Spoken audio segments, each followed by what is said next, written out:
Jack Miller floated in the darkness of the control room, his breath coming in short gasps. The emergency lights cast a dim red glow across the alien consoles. Outside the viewport, he watched the last evacuation ship shrink to a distant point of light, then vanish completely. They were gone, all of them. And he was still here. This is civilian engineer Jack Miller to any UESC vessels. I am still aboard Nexus 7. Please respond. His voice echoed in the empty chamber. The radio crackled with static. No response came. Jack tried again, forcing his voice to remain steady. This is an emergency. I was left behind during evacuation. Please acknowledge. Only silence answered him. He closed his eyes and tried to think. A survey team had been exploring this abandoned alien station for 3 weeks when the alarms began blaring.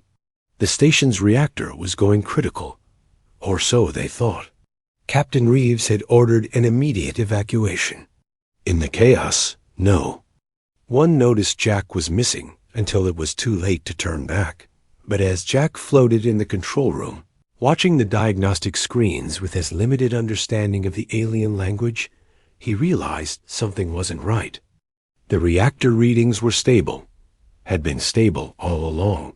It was a false alarm, he whispered to the empty room. The system was glitched.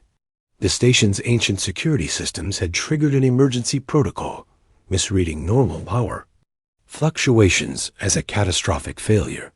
By the time Jack figured it out, the evacuation ships were already too far away to receive his short-range communicator. Jack pushed himself across the room to the main console. His boots magnetized to the floor, giving him some stability in the failing gravity. The air felt thin. Life support was operating at minimal capacity. Without intervention, he estimated he had perhaps 2 weeks of breathable atmosphere before it degraded completely. Okay, Jack, he said to himself. You're an engineer. Start engineering. He had been hired by the United Earth Space Command specifically for this mission because of his expertise in adapting human technology to alien systems. The Nexus 7 station was built by a species called the Varith, who had disappeared from this sector of space centuries ago. The station was a find of immense scientific value, a mostly intact relic of a highly advanced civilization. And now it was just him in the station. Jack pulled out his tablet and began making notes. His immediate concerns were life support, power, and communication. The station was massive, a sprawling structure nearly 2 miles across with dozens of sectors, most of them dark and cold now. He would need to focus on securing just enough space to survive. He checked his supplies. His personal kit contained emergency rations for 5 days, a water recycler, basic tools, and his engineering tablet loaded with all the data they had collected on Varith technology. Not enough to survive long term, but enough to start with. Jack pushed away from the console and began moving through the dimly lit corridors toward the life support hub. They had mapped this section during the first week, so he knew where he was going. The station creaked and groaned around him, the sounds of ancient metal and composite materials shifting in the vacuum of space. The life support hub was a circular room filled with translucent tubes and pulsing membranes. Unlike human technology, Varith systems were partly organic, designed to grow and adapt over time. But after centuries of neglect, most of the biological components had died off or gone dormant. Jack studied the central console, comparing the symbols to his translation guide. They had only deciphered about 20% of the Varith language, but it was enough for basic operations. He found the atmospheric controls and rerouted power from non-essential systems to boost the oxygen production. The membranes in the tubes began to pulse more strongly, and a soft hum filled the room. The air quality indicator on his suit showed a slight improvement. It wasn't much, but it was a start. Next, he needed to find food. The rations wouldn't last long, and he had no idea how long it would be before a rescue mission could reach him, if one came at all. The survey team had found what appeared to be hydroponics bays in the eastern sector. If he could get them working again, he might be able to grow food. As Jack moved through the station, he began to notice details he had missed during the team's initial exploration. Elegant patterns were etched into the walls, telling stories he couldn't understand. The architecture itself seemed to flow, with few hard angles or straight lines. Everything curved and twisted in an almost natural way, as if the station had grown rather than been built. By the time he reached the hydroponics bay, his oxygen levels were stabilizing.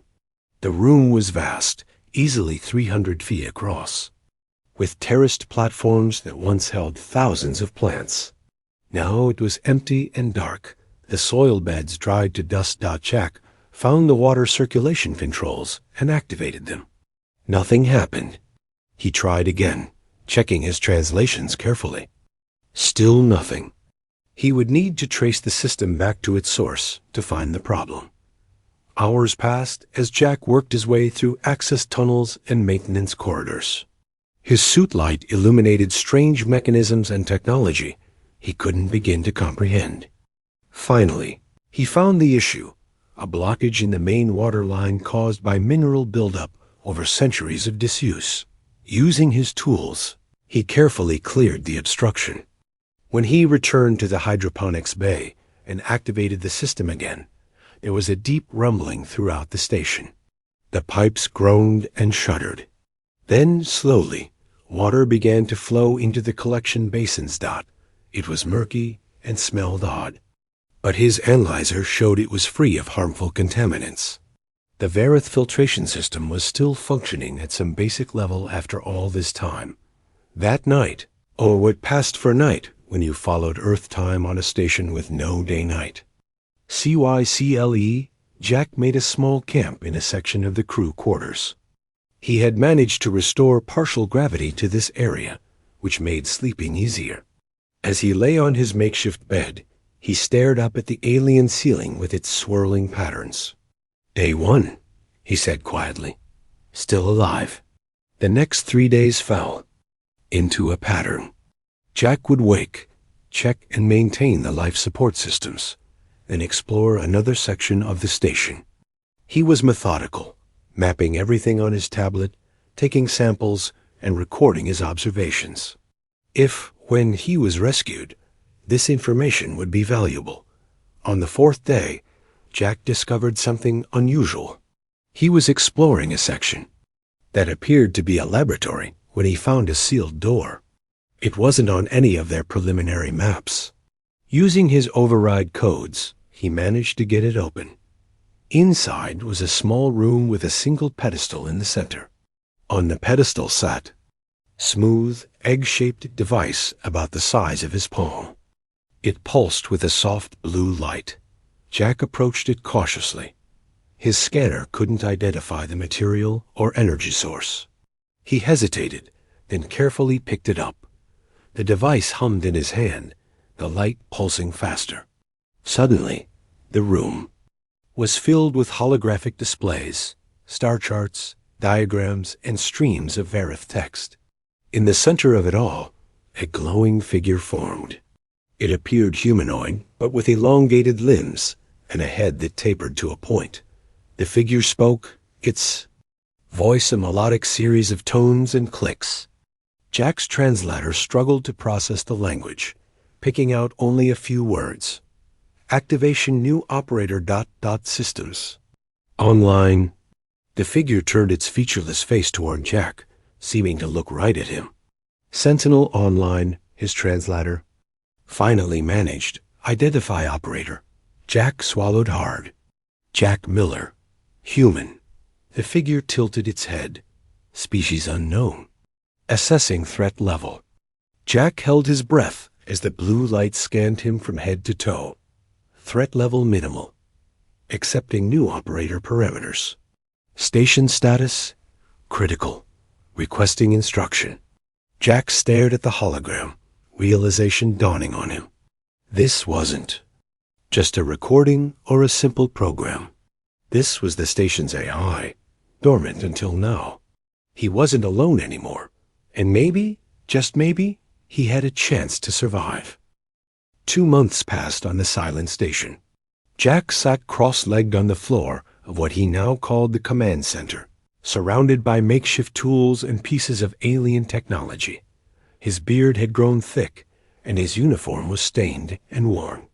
But his eyes were bright with purpose as he worked.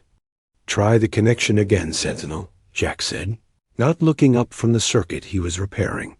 The holographic figure of Sentinel hovered nearby, its blue light casting shadows on the walls. Attempting to access communication array.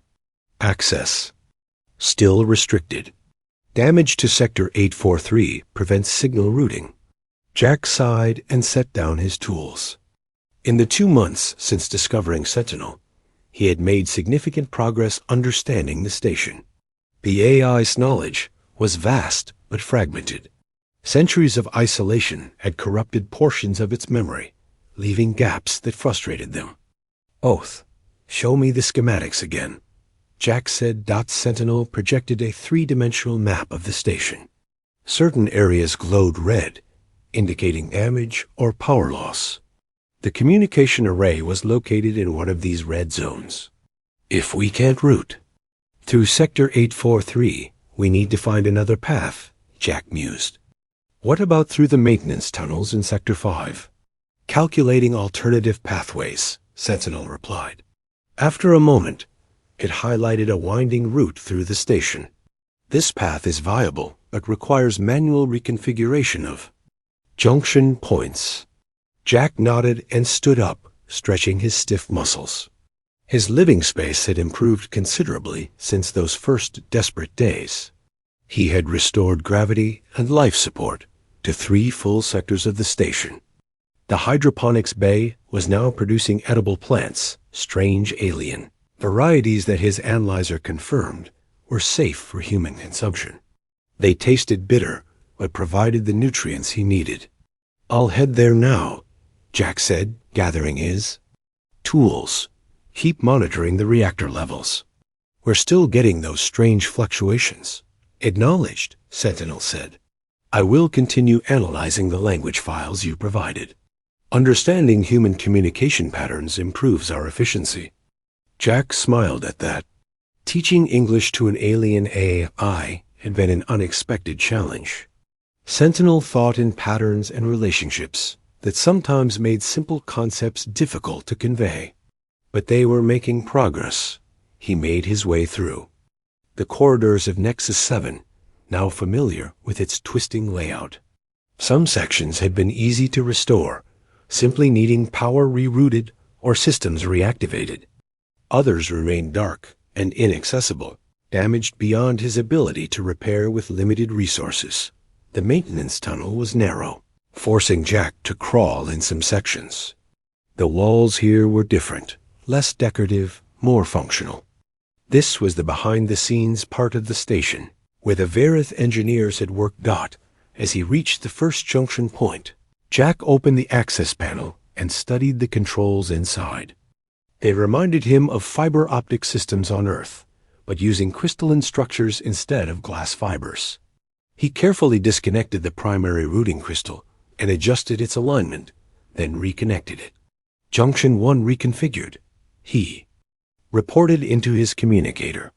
Sentinel could receive his transmissions anywhere on the station now. A significant improvement over the early days. Confirmed. "Power flow detected through new pathway," Sentinel responded. "Proceed to junction 2. Jack continued this process at 3 more junctions, each requiring delicate adjustments. At the final junction, he encountered a problem. The crystalline structure had fractured, preventing a clean connection. "Sentinel, Junction 4 has a damaged crystal. I need an alternative." There was a pause before Sentinel responded. "Searching. Database. Similar components may be found in Science Lab 3, Sector 12. Jack checked his tablet map. "That's on the other side of the station. Is there anything closer?" "Negative." However, double quote Sentinel paused again. Analysis suggests human technology might be adaptable. Your communication device contains similar conductive elements. Jack considered this. His personal communicator was his only direct link to Sentinel when in remote parts of the station. But if he could use parts from it to fix the junction, he might be able to establish contact with Earth. Worth the risk, he decided. He disassembled his communicator, carefully removing a small circuit board with gold connectors. With steady hands, he integrated the human technology with the alien crystal, creating a hybrid connection. "Let's see if this works," he muttered. Activating the junction, the crystals glowed brightly, energy flowing through the new pathway. Jack held his breath, waiting for it to fail or overload. But the connection held.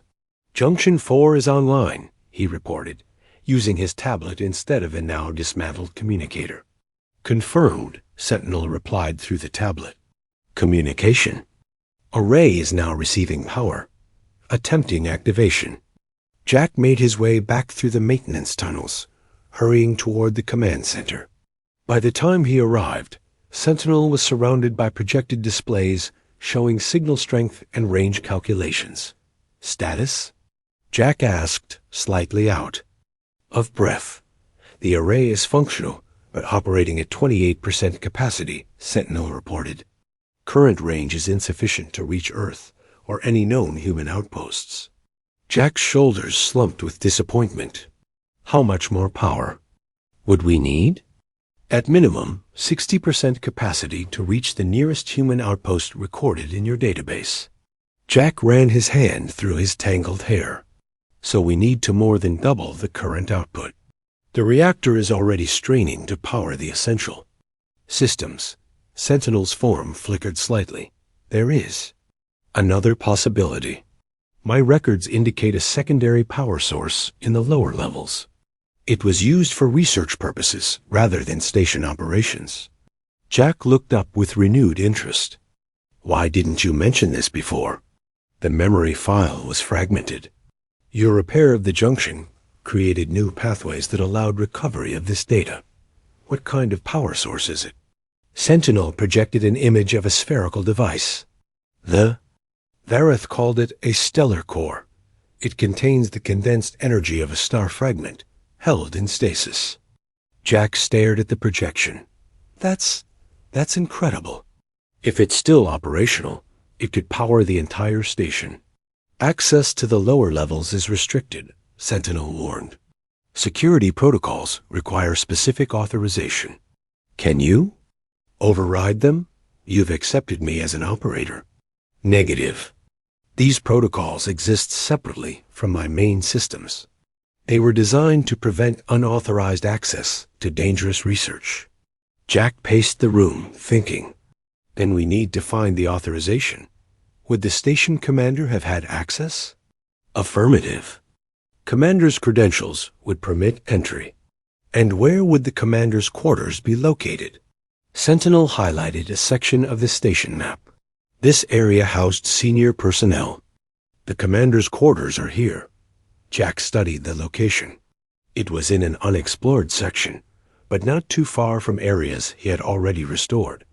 I'll go there tomorrow. For now, let's focus on improving the communication array with what we have. Maybe we can at least pick up any signals being broadcast in this sector. As Jack worked through the night, adjusting the array settings, he reflected on how much had changed in 2 months. From the brink of death to rebuilding an alien station with the help of an AI companion. The isolation was still difficult, but having a purpose made it bearable. In the quiet hours, as he listened for any signal in the vast emptiness of space, Jack thought about Earth.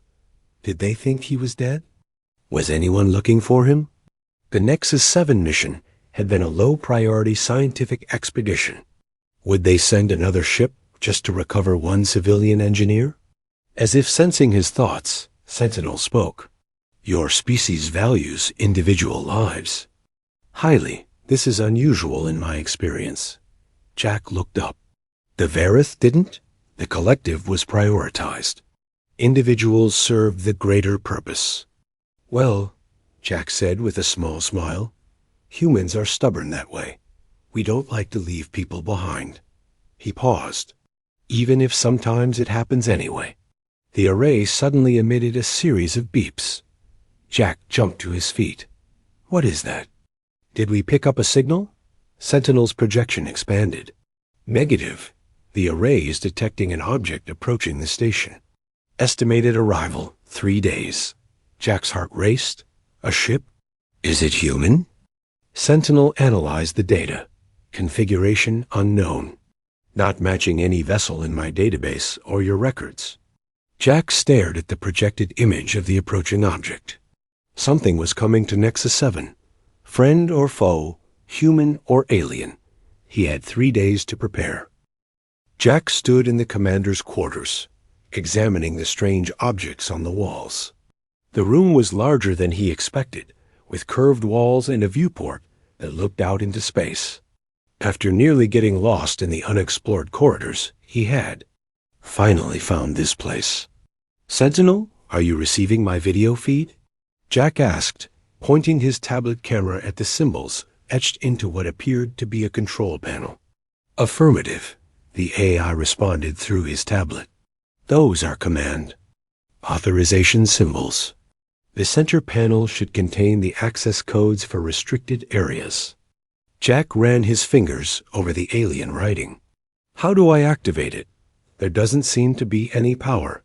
The panel is designed to respond to Verith biology. Their skin contained conductive elements that interacted with their technology. Jack frowned. "Well, I don't have Verith skin. Any suggestions?" Sentinel was quiet for a moment, processing. "The element you call copper has similar conductive properties. Your toolkit contains copper wiring." Jack nodded and pulled a length of copper wire from his pack. Following Sentinel's instructions, he created a simple circuit and pressed it against the panel. The symbols glowed faintly, then brightened. A holographic display appeared, showing rows of Verith text. "It worked," Jack said with excitement. "Now, what am I looking for?" "Navigate to the command protocol section," Sentinel guided him. The third grouping from the right. Jack carefully moved his copper circuit across the panel, watching as the display changed. The alien text was still mostly incomprehensible to him, but Sentinel translated the key phrases. "Stop," Sentinel said suddenly. "That sequence contains the authorization codes. Download it to your tablet." Jack held his tablet near the display, letting it capture the data. "Got it. Will this get us into the lower levels?" "Affirmative. But I must warn you, Jack. My records indicate the stellar core research was considered dangerous. The facility was sealed for a reason." Jack packed up his tools. "We don't have many options, Sentinel. That unknown ship will be here in 2 days. We need the communication array at full power before then." He made his way back through the station, now moving with purpose. The lower levels were accessed through a heavily secured door in Sector 9. As Jack approached it, he could see why it had been off-limits during their initial survey. Unlike the elegant design of the rest of the station, this door was built for pure security, thick metal with warning symbols, clearly visible in any language. Jack connected his tablet to the door's access panel and uploaded the commander's codes. For a moment, nothing happened. Then, with a deep groan, the massive door began to slide open. Stale air rushed out, carrying the scent of metal and something else. Something burned. "I'm going in," Jack said, switching on his light. "Stay connected. Exercise extreme caution," Sentinel advised. "My sensors cannot penetrate this level. You will be on your own until you return to the upper sections." The passage beyond the door sloped downward, taking Jack deeper into the station than he had ever been. The architecture here was different, more industrial, less organic. The walls were lined with conduits and pipes, all leading downward. After walking for nearly 20 minutes, Jack reached another door. This one opened easily with the same access codes. Beyond it was a sight that made him gasp. A vast chamber spread out before him, at least 100 meters across. In the center, suspended in a complex framework of metal and crystal, was a sphere, about 3 meters in diameter. It glowed with a pulsing blue-white light, like a captured star. Around it, workstations and equipment created a ring, all dark and silent now. "Sentinel, I wish you could see this," Jack whispered, though he knew. The AI couldn't hear him. "I think I found the stellar core." Jack approached the nearest workstation and examined it. The controls were similar to those he had seen elsewhere on the station, but more complex. He recognized symbols for power regulation and containment. Taking a deep breath, Jack connected his tablet and began the process of understanding the system. Hours passed as he worked, taking breaks only when his eyes grew too tired to focus on the alien text. Eventually, he began to grasp how the stellar core functioned. The Verith had somehow captured the energy of a dying star and condensed it into this sphere. The power it generated was enormous, enough to run the entire station at full capacity for centuries. But the containment system had been deliberately powered down, putting the core in a dormant state. Jack carefully initiated the activation sequence. Warning indicators flashed on the consoles, but he continued, following the procedures he had deciphered. The core's glow intensified, pulsing faster. Suddenly, the entire chamber shook. Alarms blared as the containment field fluctuated. Jack scrambled to stabilize it, his fingers flying over the controls. The core flared blindingly bright, then dimmed almost to nothing. No, Jack muttered, frantically adjusting settings. But it was too late. The power surge had damaged the ancient systems. The core was destabilizing. Jack had no choice but to initiate an emergency shutdown. The light of the core faded, and the chamber went dark, except for emergency lighting. His shoulders slumped in defeat. After making his way back to the upper levels, Jack found Sentinel waiting anxiously for his return. "Your life signs were unstable," the AI said. "What happened?" Jack explained his failure with the stellar core. "The containment systems are too degraded. If I try to draw full power from it, the whole thing might explode. This is unfortunate." Sentinel said, "The unknown vessel will arrive tomorrow. Our options are limited." Jack sat down heavily, exhausted and discouraged. "I was so close, Sentinel. With that power source, we could have had the entire station running again." He stared at his hands, dirty and cut from his work in the lower levels. For the first time since being abandoned, Jack felt truly hopeless. All his engineering skills, all his human ingenuity, and he still couldn't make the alien technology work properly. "Perhaps," Sentinel said after a long silence, "we have been approaching this incorrectly." Jack looked up. "What do you mean?" "The Verith designed their systems to work together, not independently. You have been trying to restore individual components, life support, communications, power.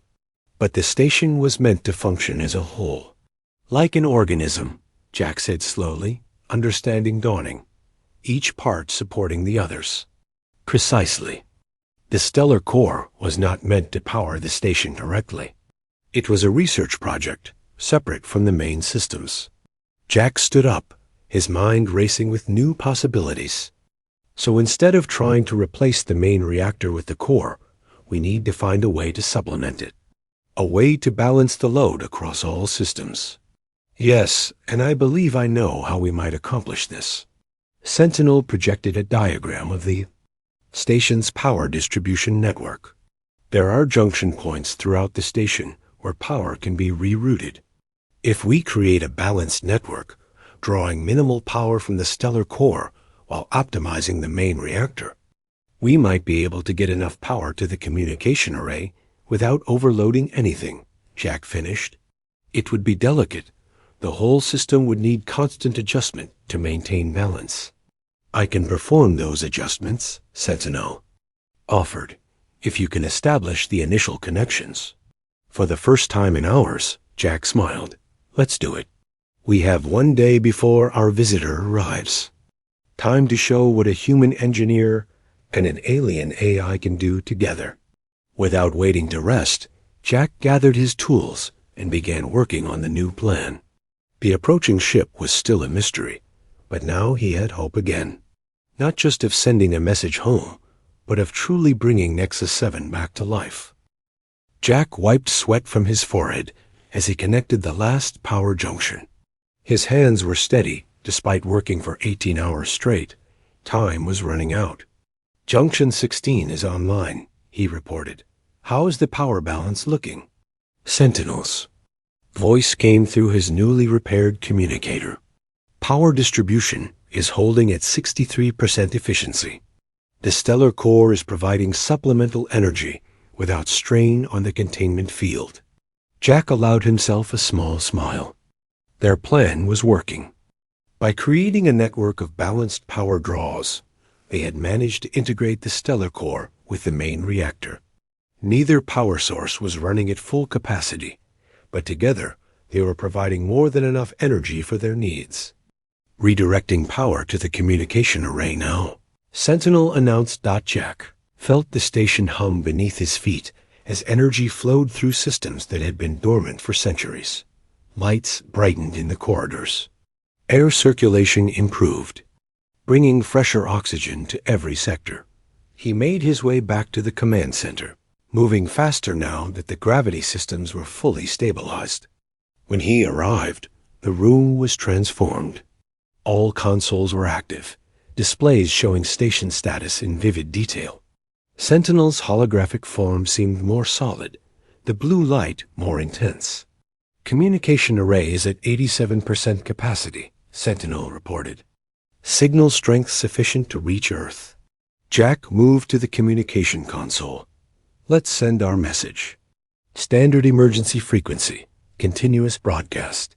He composed a brief message, identifying himself and the station, providing coordinates, and warning about the approaching vessel. As he worked, an alert flashed on one of the displays. Sentinel, what's that? The unknown vessel has accelerated. New estimated arrival, 3 hours. Jack frowned. That's not possible. Your earlier calculations said it would take another day at its speed. The vessel has changed course and increased velocity significantly. It appears to be responding to our power signature. A chill ran down Jack's spine. Can you tell me anything more about it? Sentinel's form flickered as it processed data from the long-range sensors. The configuration matches partial records in my database. There is a 92% probability that it is a Corvac scout ship. Corvacs? You've mentioned them before. They were enemies of the Verith, right? Correct. The Corvacs were engaged in a territorial dispute with the Verith when this station was abandoned. My records indicate they were aggressive and technologically advanced. Jack paced the command center. And now one of their ships is heading straight for us, right after we powered up the station. That can't be a coincidence. It is logical to assume they detected our energy signature and are investigating, Sentinel agreed. The Corvacs were known to scavenge Verith technology. Do we have any defenses? Nexus 7 was primarily a research and trading post. Defensive capabilities are minimal. Jack ran his hands through his hair, thinking quickly. Then we need to hide. Power everything down and hope they pass us by. That course of action has a low probability of success, Sentinel countered. They have already detected us. A sudden power loss would only confirm that intelligent life is present. Then what do you suggest? Sentinel's holographic form expanded, projecting a three-dimensional map of the station. Nexus 7 contains a hangar bay in Sector 15. My records indicate several small vessels were stored there. Jack stared at the projection. Are you saying we should try to escape? It is one option. However, the condition of these vessels after centuries is unknown. Jack considered their limited choices. Running seemed like the obvious solution, but something held him back. After months of work, the thought of abandoning the station felt wrong. This place had become more than just his prison. It was his project, his achievement. Show me the hangar bay, he decided. We'll keep our options open. The hangar was located in a section Jack hadn't fully explored. As he entered the vast chamber, his light revealed rows of small spacecraft, covered in dust and showing signs of age. Most appeared damaged or had been cannibalized for parts before the station was abandoned. But at the far end, partially hidden behind a partition, was a sleek vessel unlike the others. It was smaller, clearly designed for speed rather than cargo. Capacity. Sentinel, what am I looking at? That is a Verith scout vessel, the AI replied. Designed for reconnaissance and rapid transit. If operational, it could outrun a Corvac ship. Jack approached the scout vessel and examined its exterior. The hull was intact, with no visible damage. The design was elegant, like everything the Verith created, with smooth curves and an iridescent surface that seemed to shift colors as he moved around it. He found what appeared to be an access panel and managed to open it. The interior was small but efficiently designed, with a single pilot seat and control surfaces that reminded him of the command center. I think I could fly this, Jack said, surprised by his own confidence. The controls are similar to what I've been working with. The vessel would require initialization and power, Sentinel noted. I can guide you through the process. Jack began working on the scout ship, following Sentinel's instructions. The Verith design philosophy was consistent across their technology, making it easier for him to understand the systems. After an hour of work, he had basic power flowing to the controls. 2 hours until the Corvac ship arrives, Sentinel reminded him.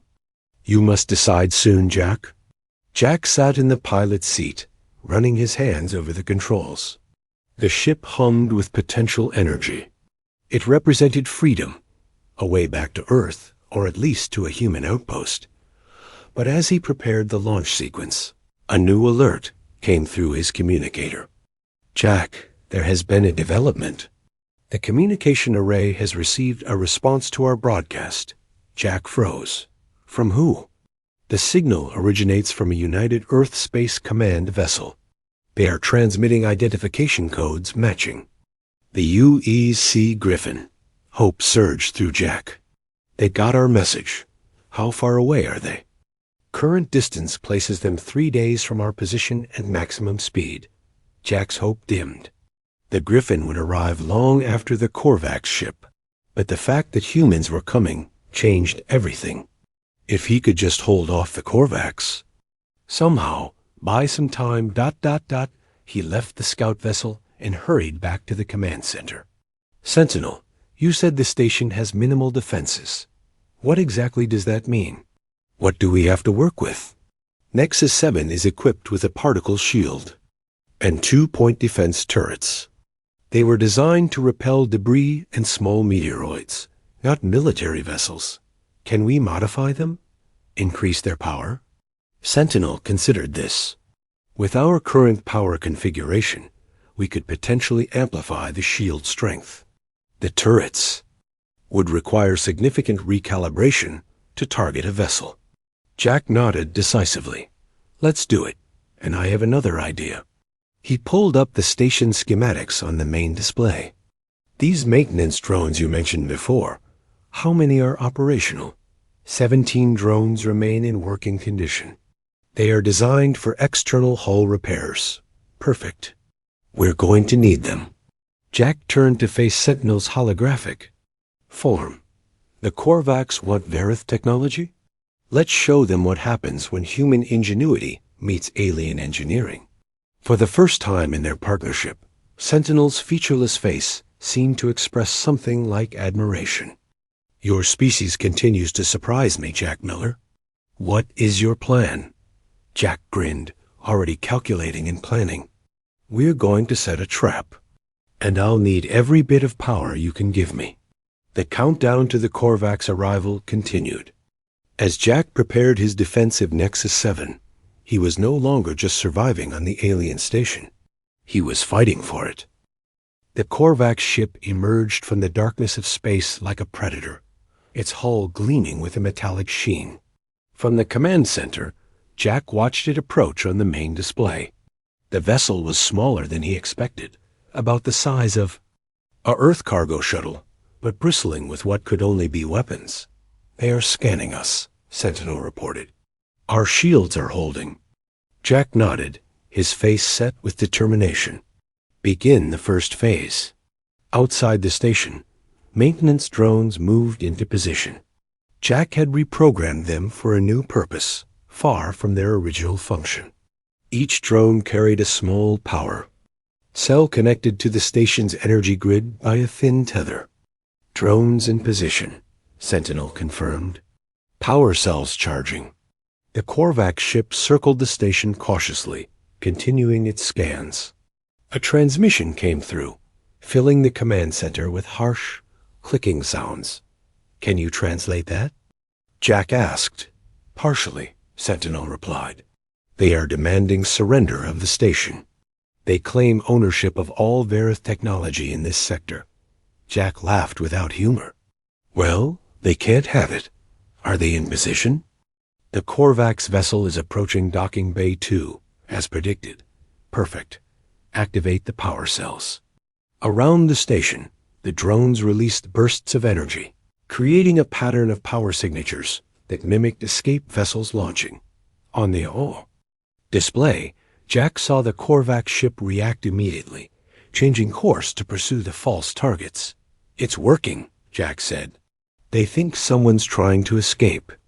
The diversion will only confuse them temporarily, Sentinel warned. Their sensors will detect the deception soon. We just need a few minutes. Jack moved to another console. Prepare the scout vessel for remote launch. While the Corvac's ship was distracted, Jack had been making final adjustments to the Verith scout vessel they had found. Not to escape in, but to use as another decoy.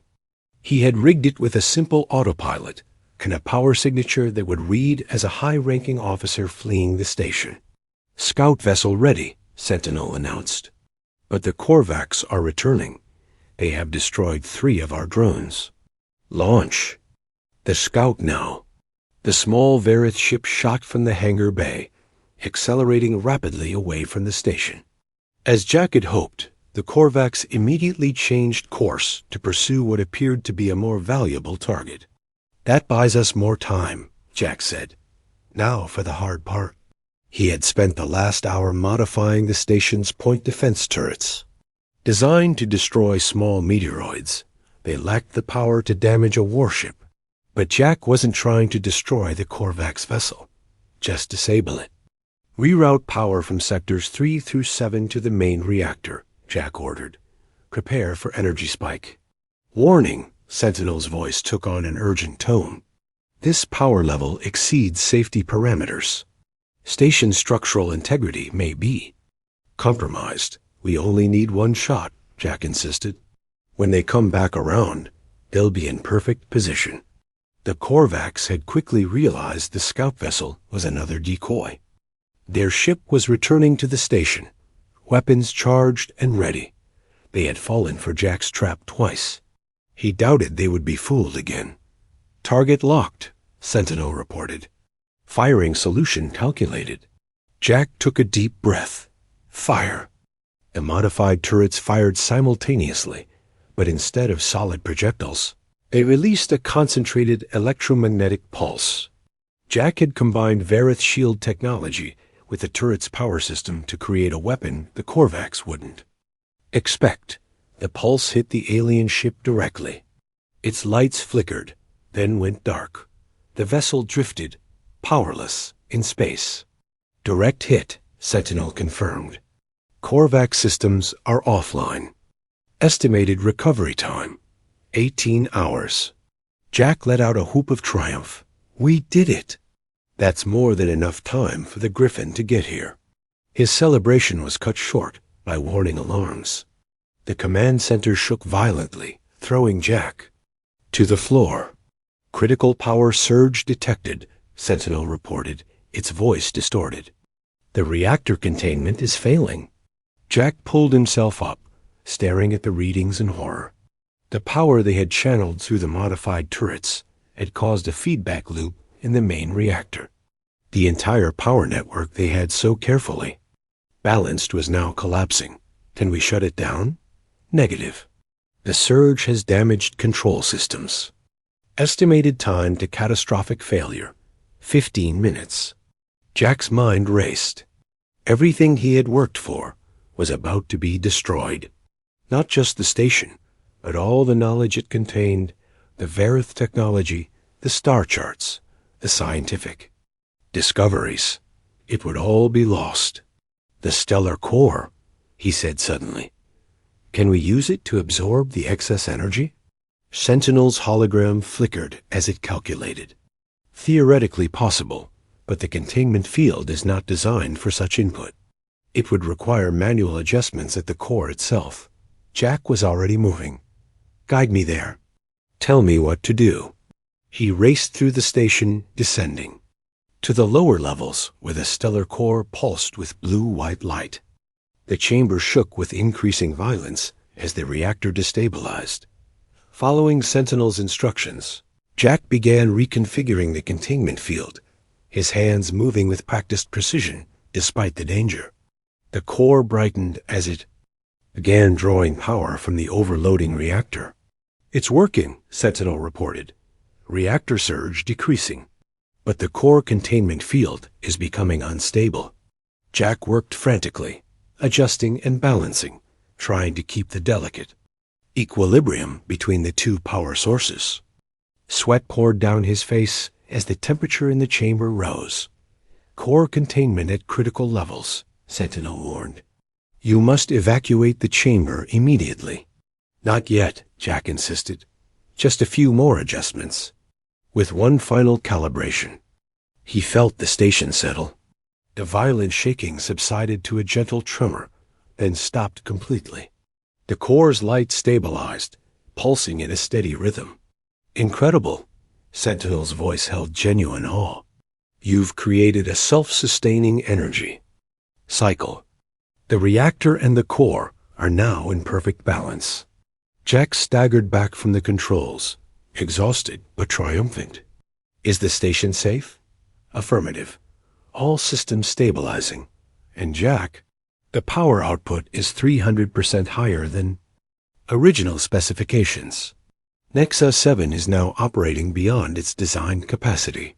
3 days later, Jack stood in the docking bay as the UESC Griffin connected to the station. The airlock cycled, and the door opened to reveal a team of armed soldiers, followed by a woman in a commander's uniform. Engineer Miller?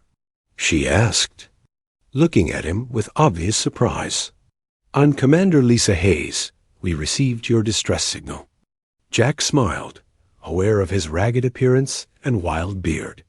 Welcome to Nexus 7, Commander. Sorry about the mess. I've been doing some renovations. Hayes looked past him at the gleaming corridor, lights brighter than they had ever been during the original survey. This doesn't look like the station described in the mission reports. What happened here? It's a long story, Jack said. But the short version is this. I was left to die on an alien station, so I rebuilt it from the ground up. As Jack led the rescue team through the station, showing them the changes he had made and introducing them to Sentinel, he felt a strange mix of emotions. Relief at being rescued, certainly, but also pride in what he had accomplished. We'll need to report this to Earth Command, Hayes said after the tour. They'll want to send a full scientific team to study the station. You'll be going home a hero, Miller. Jack looked around at the station that had been his home, his project, his achievement for the past months. Actually, Commander, I'd like to request assignment to the research team. There's still so much work to be done here. Hayes studied him for a moment, then nodded. I think that can be arranged. After all, no one knows this place better than you do. Later, as the human crew set up their equipment and explored the station, Jack stood in the command center with Sentinel. Your people are very curious, the AI observed. They ask many questions. That's humans for you, Jack said with a smile. Always wanting to understand things, to make them better. Like you did with this station. Jack nodded, looking around at the revitalized Nexus 7. What had begun as a fight for survival had become something more. A bridge between human and Varith technology, between past and future. Left to die on an alien station, Jack mused. I rebuilt it from the ground up, and I'm just getting started.